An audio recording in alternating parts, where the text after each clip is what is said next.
itu sudah disebut sebagai body dysmorphia. Dan Hmm. kemudian ada perasaan-perasaan yang negatif, misalnya ngerasa malu, terisolasi, merasa ditolak, di-reject, padahal tidak seperti itu.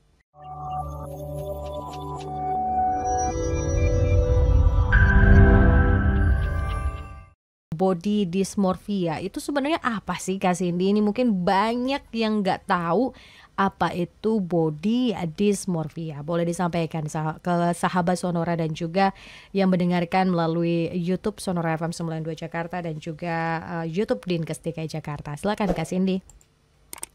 Ya, jadi body dysmorphia itu adalah suatu gangguan psikologis Mhm. di mana si yang dalam tanda kutip penderitanya Ya.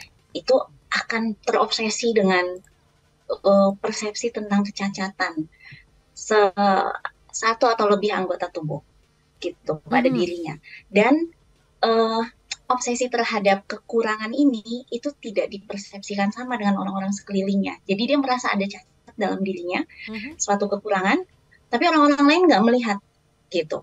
Nah, ini yang disebut dengan body dysmorphia. Mhm. Dan anggota tubuhnya bisa apa saja, bahkan bisa Ya. ada area-area otot tertentu yang dia sangat terobsesi gitu, merasa harus diperbaiki dalam versi sendiri. Sementara orang lain merasa bahwa apa yang dilakukan normal atau malah ketika dimodifikasi menjadi bentuk-bentuk tertentu berdasarkan apa yang menurut dia bagus, ya belum tentu menurut orang lain di sekitarnya itu bagus tampaknya Mhm. gitu. Itu yang kita disebut sebagai body dysmorphia. Ya, kalau cewek kan biasanya emang kalau Hmm, hobinya kan ngaca gitu. Ya aduh ada yang iya kurang benar. nih, ada atau angle-nya kanan aja yang diambil. Nah, ini apakah termasuk apa body dysmorphia nih? Aku juga khawatir nih Kak Cindy. Apakah termasuk spesifiknya yang bisa disebut pengidap Hmm. body dysmorphia tuh apa nih Kak Cindy?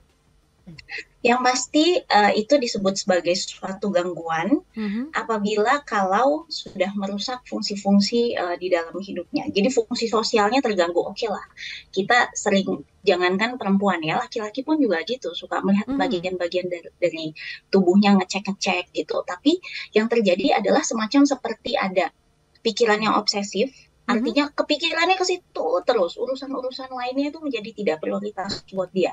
Kemudian Oke. kompulsif, kompulsif itu perilakunya terus menerus. Kalau Mbak Puspa ngaca terus, eh, merasa sering ngaca, tapi sebetulnya kan yang Mbak Puspa lakukan itu nggak mengganggu fungsi sehari-hari, artinya nggak mengganggu lingkungan, terus nggak ganggu kerjaan, nggak ganggu fungsi yang lain, nggak ganggu fungsi emosi juga.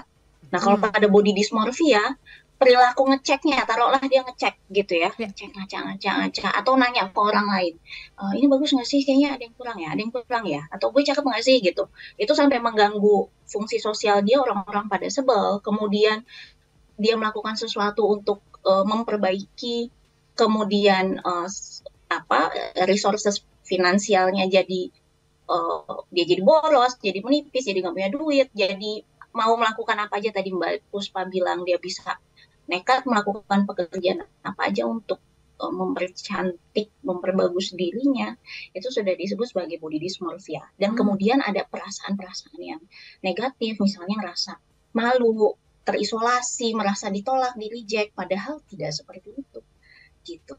Nah, itu Hmm. ketika sudah ada gangguan pada fungsi sosial, emosi, okupasi, finansial, itu bisa dikategorisasikan dengan diagnosis klinis. Tapi kalaupun di bawah itu, tapi sudah ada suatu ketidaknyamanan, mungkin tidak bisa didiagnosis secara klinis sebagai body dysmorphia, akan tetapi bisa disebut sebagai memang masalah gitu. Jadi kita kategorikan sebagai normal bermasalah.